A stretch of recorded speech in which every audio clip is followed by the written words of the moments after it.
What if, in Roswell in 1947, extraterrestrial beings crash-landed on planet Earth, and the government has known about it ever since? The story of Jesse Marcel is the core of this documentary.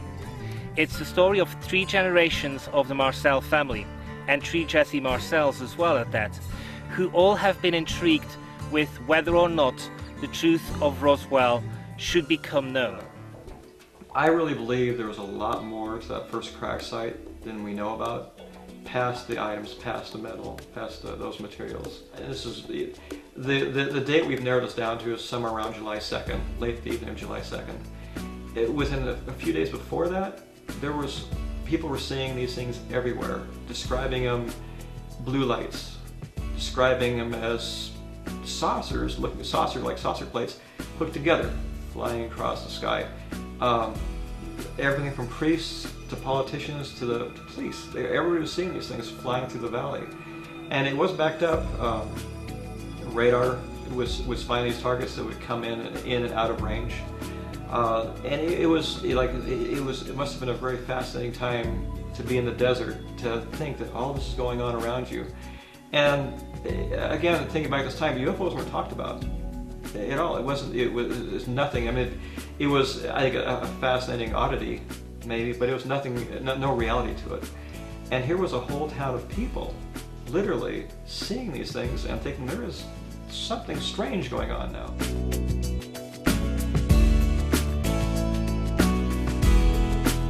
The legacy of Roswell has been handed down through 3 generations, not as an event that may have happened, but as a truth that cannot be denied. And therefore the evidence of Roswell is contained in the experiences of those who were actually there.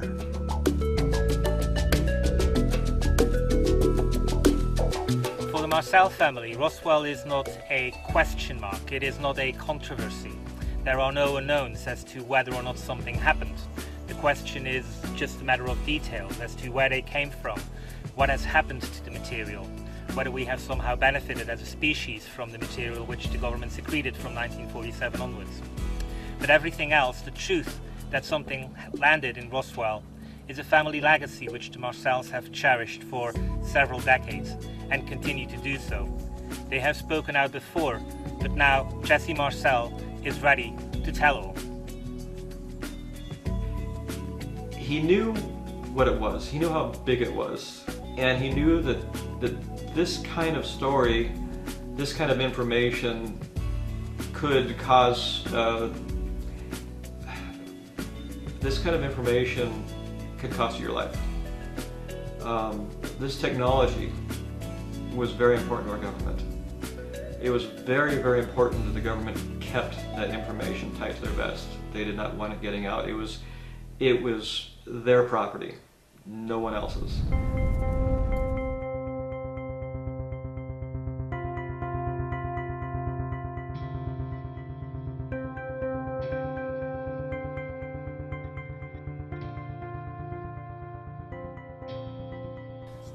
So what happened?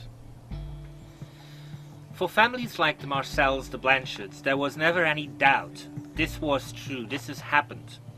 And of course there was the evidence in the I-beam in the kitchen a few years or a few months afterwards, when they were holding it and looking at it and seeing this is evidence of what happened. So what for the rest of the world has been speculation, and for very large sections of the world population today continues to be a question mark, for them it is an absolute truth. They know. And the Marcel family are so adamant in getting this out because for them it is a truth which needs to come out into the open. I have always, as a lot of people have thought about Roswell, why didn't they tell people about this? They felt we couldn't handle it, the people couldn't handle it. I've always thought that doesn't really make a lot of sense. I think people would have loved to have been able to been part of that UFO, that life does exist out there. The wonderment, the fantastic idea that we're not alone. I think it was more of our government knowing that they had a piece of technology that no one else had. And for us to stay on top, and just like any other top secret program, it was going to be kept, and kept very tight. Like when you think about the Mogul balloon, another top secret program. When in history have you ever seen where they release a top secret program to all the newspapers in color? Well, it's black and white. They bring it out, it's in every newspaper, it's on every radio, disclosing all these details about a top secret program. They decided that obviously this Mogul Broom program, although important, had nothing in comparison to what they had found in the desert that day. So it was easy for them to give up a little bit to hold the prize. In 1947, if the government told you to keep a secret, it was considered your patriotic duty to hold that information. Jesse Marcel Sr. was loyal to his country, and above all else, he was a patriot. During the press conference, Marcel was told to pose with materials from a Mogul balloon. Though he knew it was not the materials he had brought back from Corona, he complied with his orders. You know, that says a couple things about him. One, he could be trusted with information that was obviously very valuable to the war, that they didn't trust, you know, the 99.9% of the people with. And he was one of those people, it tells a little bit about himself and his ability to, you know, you can imagine, I'm about to work with a team, I'm going to tell them where to drop a bomb, it's going to kill thousands and thousands of people. To take that responsibility and to be able to put yourself aside and follow your orders, and that's exactly what he did. He really paid for that later in life.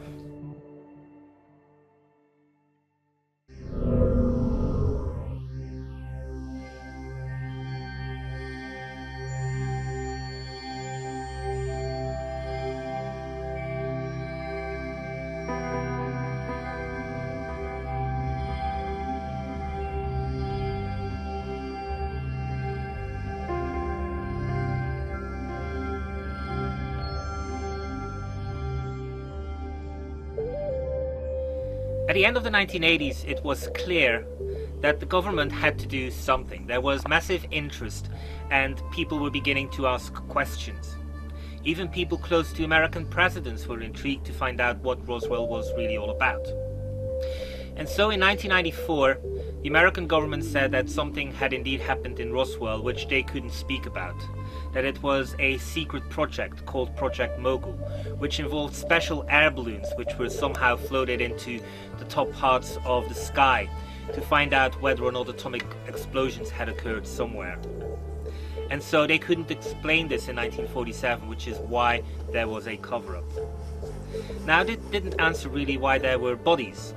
And so a few years later, in 1997, the government came back and said, oh yes, we forgot about that, and the bodies you saw were not human bodies at all.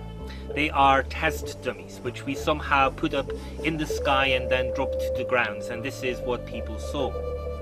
The problem is that those test dummies didn't exist in 1947, and the government was saying that this somehow happened somewhere in the 1950s. And so what the American government is trying to tell you is this, that you have to believe them. That somehow in 1947 they lied, and that it was a special air balloon which they couldn't talk about. And then that somehow later on near Roswell, crash dummies landed on ground. And that somehow the likes of Marcel Blanchard and everybody else involved with the Roswell story is mistaken. That somehow they have put together two stories which happened several years ago, several years apart, and that they can't tell what really happened at Roswell. But that the American government knows perfectly well, and you just have to trust them, that they know perfectly well. Not only had he performed this service for our military and done it perfectly, but then he was rejected and basically scapegoated, put in the center of a controversy which he would have loved to have talked to people about. Something that he believed, I mean, he believed on his soul that this was something from another place. It was the wonderment, how he could add to the value of our own human existence to realize there's something else out there that actually came to visit us. Very specifically, so this technology did not exist. That what I found out there was not of this earth or built by human hands. He was very specific. He left no room to conclude that it was anything but. He wasn't one to say the government covered this up and it wasn't a weather balloon. But he kept to the high road and just said what I saw wasn't from here.